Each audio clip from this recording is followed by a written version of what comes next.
Diving headfirst into Frenship athletics. You're listening to the Tiger Fan Zone on 100.7 The Score and the 100.7 The Score mobile app. Welcome back in. This is the High School Fan Zone on Wednesday night. I think 1 week I was gone for the basketball playoffs. Maybe a couple of football coaches came in. I don't know. It's been a while since I've chatted with football.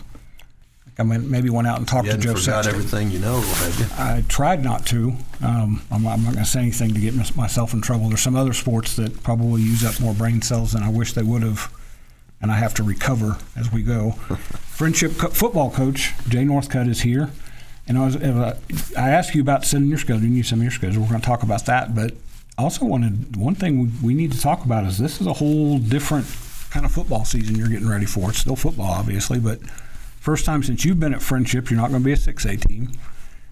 When we get to the schedule, I'll ask you about how challenging that was. But is it invigorating at all to you and your coaches that have been there for a while that you're going to see a bunch of new people, not necessarily all of them, but you're going to see a lot of new teams or different teams than you're getting used to? Because I know when we get to the 2-6A part of the schedule the last few years, you said that we know them, they know us, we've coached against each other. Well, that's not necessarily going to be the case anymore. No, I think the 5A district that we'll be in, is going to be very tough. Yep. No doubt. I think one of the, the biggest things that I'm looking forward to is maybe, Randy, we'll be able to reload some old tricks. And I shouldn't call them tricks, but some old things that we've been doing against the 2-6A teams for the last 9 years that it's one of those things, fool me once type of deals, that maybe we can reload some of those things going into this district, at least this first year, and have some success with, So I think, really to sum it up, when you're in the same district for as long as we've been in 2-6A, you know each other's tendencies and you know how each other operates. And so just having a fresh district where you don't necessarily have that going, I think hopefully plays into our advantage.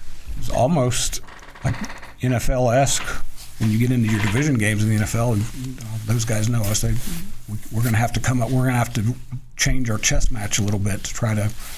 Well, chess match is different. Abilene Wiley's a team that I don't remember you guys ever playing since I've had the website. Not even in a scrimmage. No, sir. So there's some new blood. Obviously, Liberty is somebody who's going to be new. But I'll run through the schedule real quick here. Just talking about this, I got to take my glasses off to read, which doesn't make sense, but it's when you get to be 58 years old, you have to approach things differently. All right, week 1, Lubbock Cooper. That's not going to be anything new. You guys know each other a little bit. Have that big rivalry, the first game of the year, and eventually, maybe that might be a district game 2 or 4 years from now. We'll let time take its toll here a little bit. Lubbock Cooper, then you play Liberty at home. Lubbock Cooper's out and on Woodrow Road. Abilene Wiley at home. Let me find you here. Then the road trips to Amarillo begin. At Tascosa, Lubbock High at your place. Lubbock High is another one that I don't think you've played since, I'm going to get myself in trouble, since Brad Davis was the coach. No, sir. There's a reason for that. Then to Caprock. And then that's the interesting one right there. Play Memorial. That's the first time ever. Big brother and little brother. We're the home team there you go. This time around. That's important.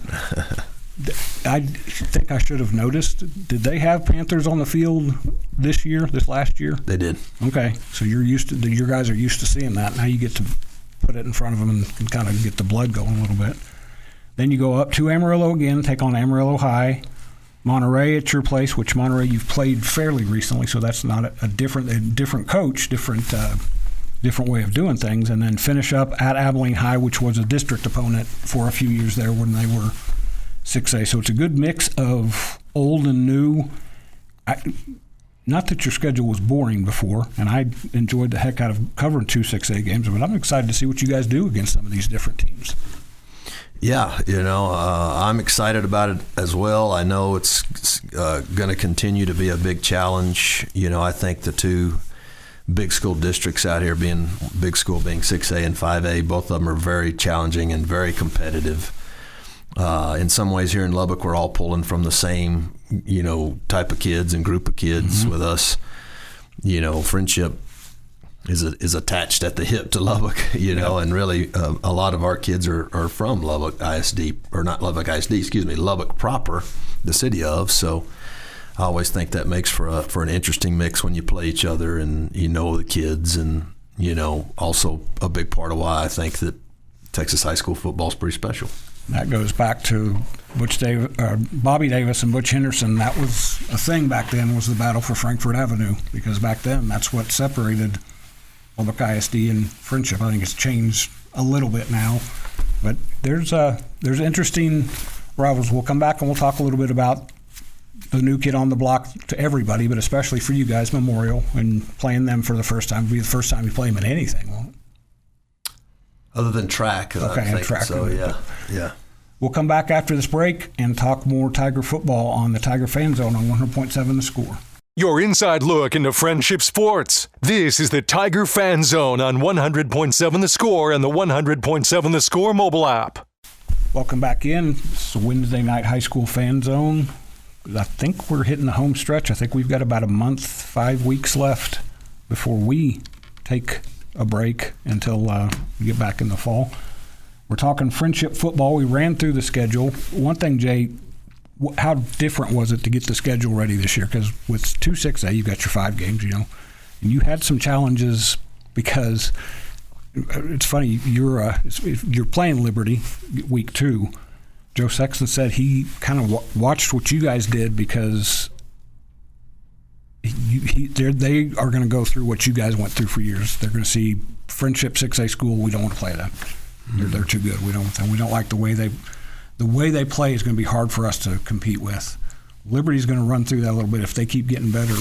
Was it different this year? Trying to find those 4 non-district games?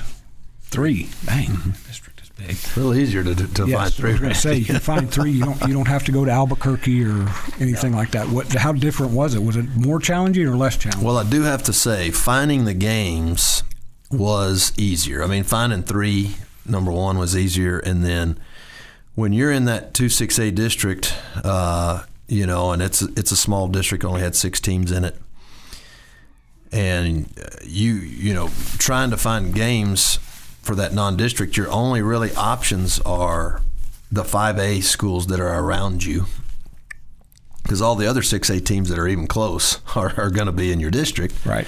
So then you find yourself traveling 5+ hours or going out of state like we did, and then some of them have played teams from all over the country that are having to come in. And I know this year, them being in just a 5-team district, they're trying to find 6 games, and some of them are still looking. So it's more just a matter, the reason it's hard, I guess, is what I'm getting at, is it's a matter of the logistics of having options. You know, one year, in fact, the past realignment, the only other 6-team district in the state that would be big enough to play us was down on the border.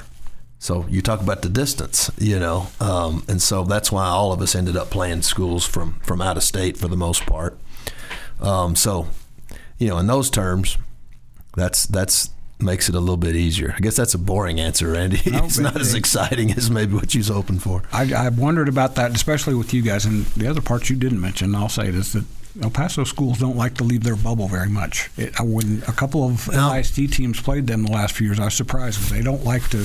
You look at their schedules; they almost all only play El Paso teams. So getting them to come up or meet anywhere is a little bit of a challenge. Yes, definitely was. You know, and as you and I kind of talked about earlier, this year we do some traveling. We're going to go to Amarillo and play all 3 of the schools that are in our district, and then we finish up our season going to Abilene to play them.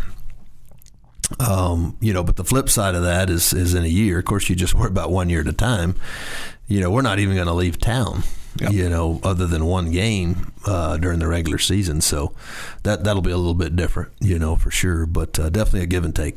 Brian Gerlich will like that part of the travel budget, I imagine. He'll save a little money for sure.